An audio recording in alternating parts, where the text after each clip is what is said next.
Bapak, Ibu, dan saudara-saudaraku yang Tuhan berkati, saatnya bagi kita untuk membaca serta merenungkan kebenaran firman Tuhan pagi hari ini. Sebelumnya, marilah kita berdoa. Bersama-sama kita memohon tuntunan penyertaan kuasa Roh Kudus bagi kita dalam pemberitaan firman Tuhan pagi ini. Mari kita berdoa. Bapa di surga, di dalam nama Tuhan Yesus Kristus, kami mengucap syukur kepadamu di pagi hari ini, hari yang baru Engkau anugerahkan bagi kami untuk kami boleh nikmati bersama.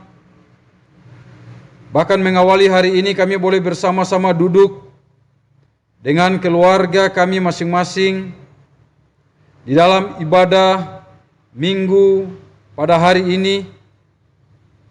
Dan saat ini kami hendak membaca, merenungkan kebenaran firman-Mu Tuhan. Namun sebelumnya kami mau mengaku akan segala dosa-dosa kami di hadapan Tuhan. Baik dosa lewat perkataan kami, lewat perbuatan kami, pikiran kami. Kami mohon Bapa ampuni kami karena kami sadar ada banyak hal yang kami lakukan yang sesungguhnya tidak berkenan di hadapan Tuhan dan juga tidak jadi berkat bagi sesama kami. Karena itu Bapa, sebelum kami masuk lebih jauh dalam ibadah ini, bahkan sebelum kami mendengarkan firman-Mu, kami mohon pengampunan daripada-Mu Bapa. Ampunilah kami semua, sucikan kuduskanlah hidup kami, supaya hidup kami tetap layak datang di hadapan Tuhan. Terima kasih Bapa yang baik atas pengampunan dosa yang Engkau berikan untuk kami semua. Dan sekarang kami telah siap untuk membaca dan merenungkan firman-Mu. Kuasa Roh Kudus sertailah kami semua di rumah tangga masing-masing. Berikanlah kami pengertian-pengertian yang baru. Biarlah hati kami boleh diisi oleh kebenaran firman-Mu. Dan atas kekuatan Roh Kudus kami dimampukan untuk dapat melakukan dalam hidup setiap hari. Terima kasih Bapa yang baik, berfirmanlah bagi kami semua, karena kami anak-anak-Mu telah siap untuk mendengarnya. Di dalam nama Tuhan Yesus Kristus, firman yang hidup, kami berdoa dan menyerahkan pemberitaan firman Tuhan hari ini. Amin. Ya, saudara-saudara, firman Tuhan pada hari ini dalam ibadah minggu hari ini tanggal 25 diambil dari kitab 1 Korintus pasal 6. Kitab 1 Korintus pasal 6 kita baca ayat 9 sampai 14, kemudian dilanjutkan ayat 19 dan 20. 1 Korintus pasal 6 ayat 9 sampai 14 dan dilanjutkan ayat 19 dan 20. Saya bacakan bagi kita semua, demikian firman Tuhan. Atau tidak tahukah kamu bahwa orang-orang yang tidak adil tidak akan mendapat bagian dalam kerajaan Allah? Jangan sesat, orang cabul, penyembah berhala, orang bersinah, banci, orang pemburit, pencuri, orang kikir, pemabuk, pemfitnah, dan penipu tidak akan mendapat bagian dalam kerajaan Allah. Dan beberapa orang di antara kamu demikianlah dahulu, tetapi kamu telah memberi dirimu disucikan, kamu telah dikuduskan, kamu telah dibenarkan dalam nama Tuhan Yesus Kristus dan dalam roh Allah kita. Segala sesuatu halal bagiku, tetapi bukan semuanya berguna. Segala sesuatu halal bagiku, tetapi aku tidak membiarkan diriku diperhamba oleh suatu apapun. Makanan adalah untuk perut dan perut untuk makanan, tetapi kedua-duanya akan dibinasakan Allah. Tetapi tubuh bukanlah untuk percabulan, melainkan untuk Tuhan, dan Tuhan untuk tubuh. Allah yang membangkitkan Tuhan akan membangkitkan kita juga oleh kuasa-Nya. Ayat 19 dan 20. Atau tidak tahukah kamu bahwa tubuhmu adalah bait Roh Kudus yang diam di dalam kamu, Roh Kudus yang kamu peroleh dari Allah, dan bahwa kamu bukan milik kamu sendiri, sebab kamu telah dibeli dan harganya telah lunas dibayar. Karena itu, muliakanlah Allah dengan tubuhmu. Ya, saudara-saudaraku yang Tuhan kasihi, demikian jauh akan pembacaan firman Tuhan bagi kita di pagi hari ini. Yang berbahagia bagi kita semua yang selalu setia dan taat untuk melakukan firman Tuhan dalam kehidupan setiap hari. Haleluya.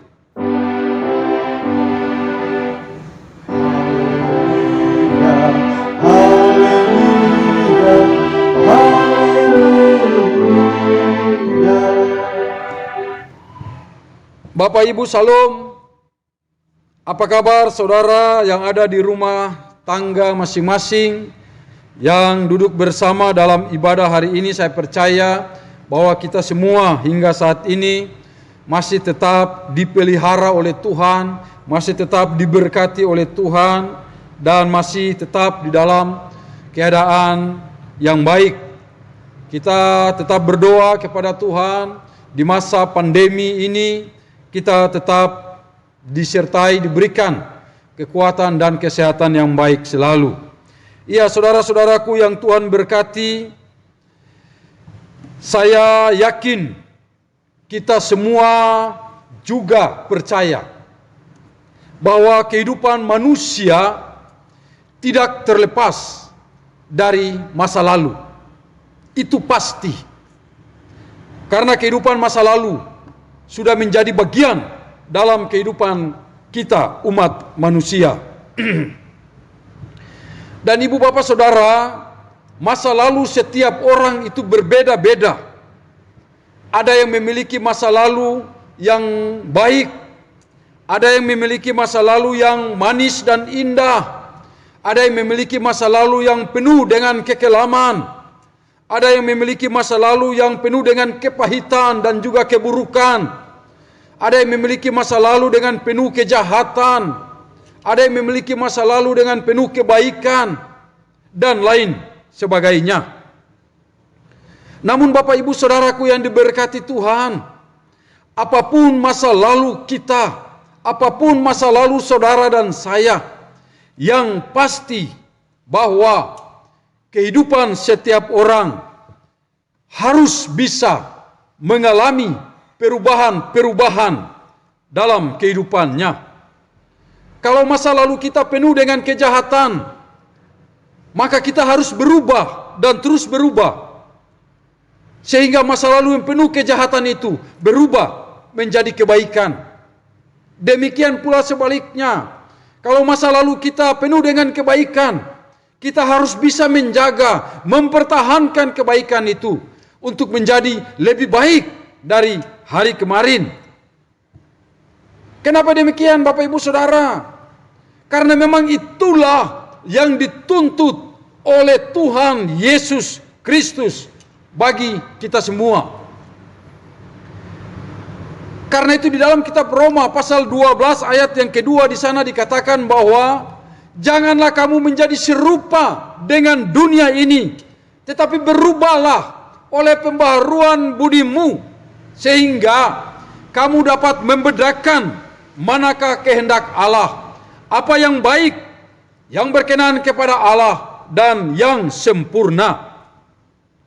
Artinya bahwa Tuhan Allah mau supaya saudara dan saya, kehidupan kita manusia harus terus terjadi perubahan hidup dalam kehidupan kita. Harus terjadi pembaharuan hidup. Kita harus bisa berubah untuk menjadi pribadi-pribadi yang lebih baik dari hari kemarin. Sehingga kehidupan kita, kehidupan saudara dan saya akan menjadi lebih baik dan sungguh-sungguh berkenan kepada Allah. Ibu bapak saudara yang diberkati Tuhan, inilah yang mau disampaikan oleh Rasul Paulus kepada kita semua, secara khusus kepada jemaat di Korintus pada waktu itu. Paulus mengingatkan jemaat Korintus dan juga kita semua, mengingatkan jemaat di Korintus bahwa dahulu mereka memang benar adalah orang-orang berdosa di hadapan Allah. Oleh karena mereka selalu melakukan segala kejahatan di hadapan Allah, mereka jauh dari Allah, mereka memberontak kepada Allah, melakukan setiap pelanggaran-pelanggaran di hadapan Allah. Dan saudara, Paulus mengatakan dengan sangat jelas akan dosa-dosa yang mereka lakukan dahulu. Kalau kita perhatikan, coba saudara perhatikan dalam ayat 9 dan 10. Di sana dengan jelas dikatakan ada dosa percabulan, ada dosa persinahan, ada dosa penyembahan berhala, banci, orang pemburit, pencuri, orang kikir, pemabuk, pemfitnah, dan penipu. Saudara, dosa-dosa inilah yang mereka selalu lakukan dalam kehidupan mereka pada waktu mereka belum mengenal Allah. Dan saudara, ini adalah sebuah hal yang wajar, karena pada waktu itu mereka belum mengenal Allah. Mereka belum disucikan, dikuduskan oleh Allah. Namun Bapak Ibu Saudaraku yang terkasih dalam Tuhan Yesus, tetapi sekarang mereka telah dikuduskan dan dibenarkan oleh Yesus Kristus melalui baptisan kudus yang mereka terima. Karena itu, sebagai anak-anak Allah, sebagai pribadi-pribadi yang telah disucikan dan dibenarkan oleh Allah, mereka harus bisa meninggalkan segala dosa mereka, apa yang mereka lakukan dahulu sebelum mereka mengenal Allah. Oleh karena sekarang mereka ada di dalam Allah, mereka sudah menjadi anak-anak Allah. Karena itu saudara, Rasul Paulus katakan dalam ayat yang ke-11 tadi apa? Coba saya mengajak kita baca bersama-sama ayat 11 ini. Paulus katakan apa dalam firman-Nya? 3:21. Tetapi kamu telah memberi dirimu disucikan, kamu telah dikuduskan, kamu telah dibenarkan dalam nama Tuhan Yesus Kristus dan dalam Roh Allah kita. Bapak Ibu Saudara, coba saudara kita perhatikan baik-baik. Dalam ayat ini ada 3 hal penting dalam ayat ini. Yang pertama apa? Disucikan. Yang kedua, dikuduskan. Dan yang ketiga, dibenarkan. Di dalam nama siapa? Di dalam nama Tuhan Yesus Kristus. Artinya apa saudara? Artinya bahwa kalau dahulu semua orang, semua kita, kalau dahulu jemaat yang ada di Korintus selalu melakukan dosa, selalu melakukan pelanggaran-pelanggaran di mata Tuhan, maka sekarang kita harus bisa melakukan setiap kebenaran-kebenaran di hadapan Tuhan.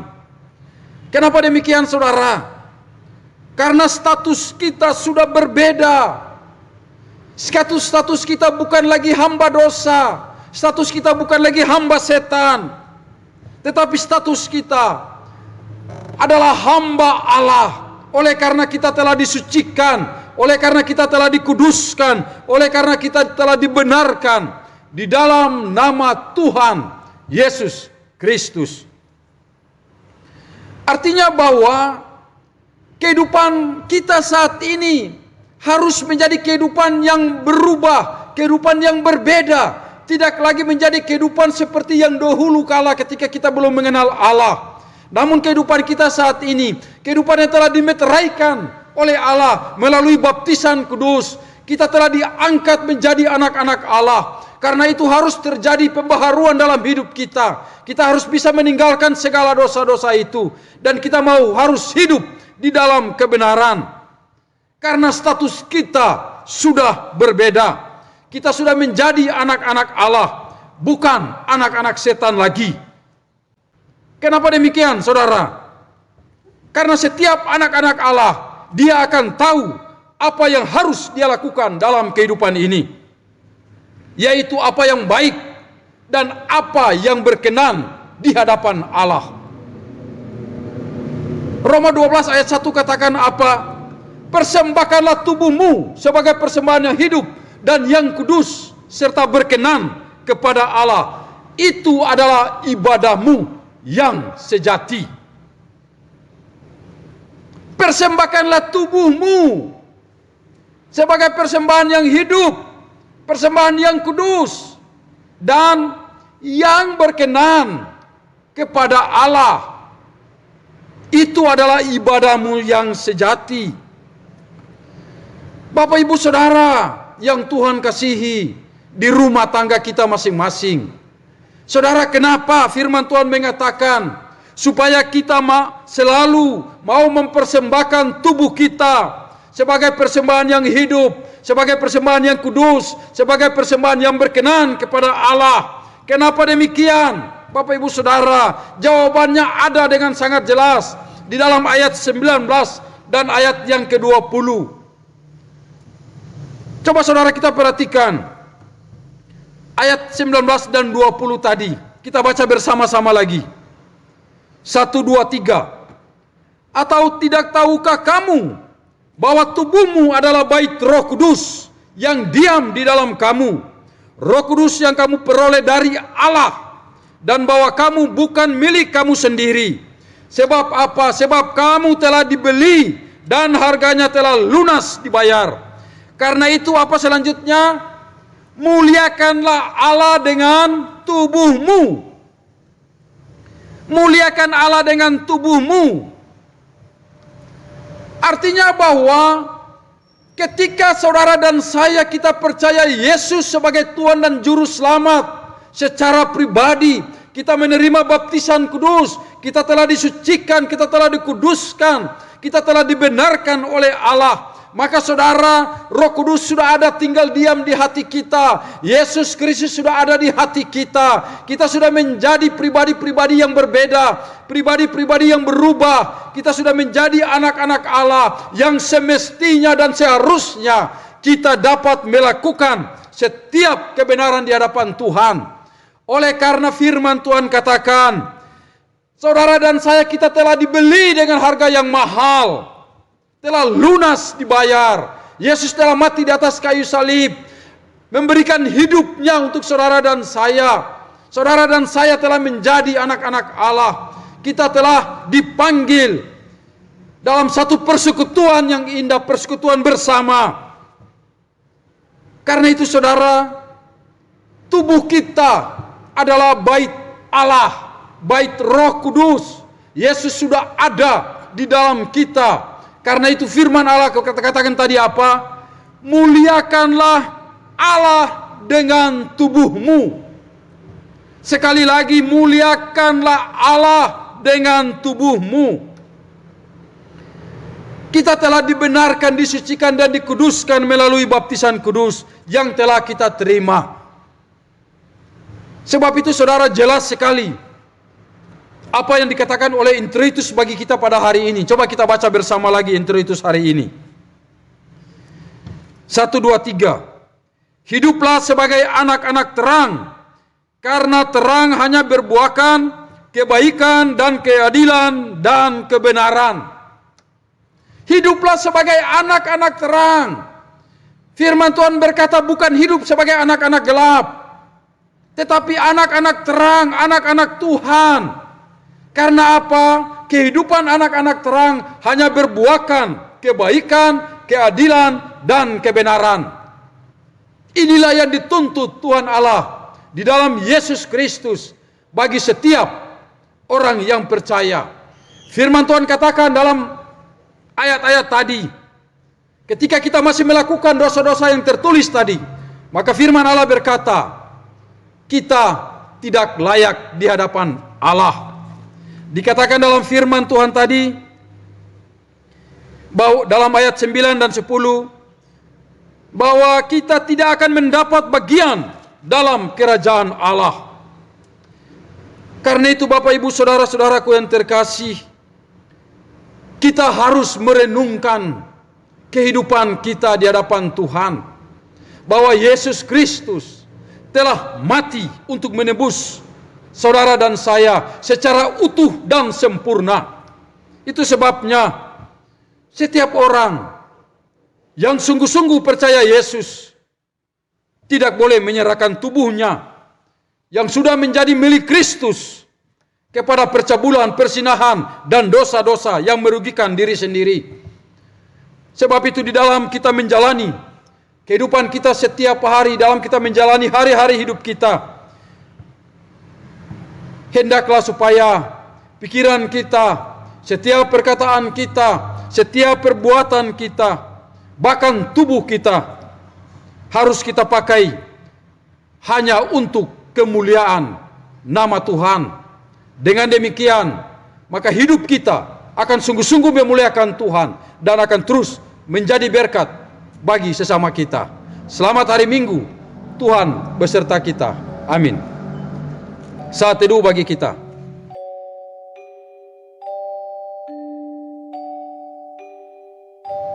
Amin.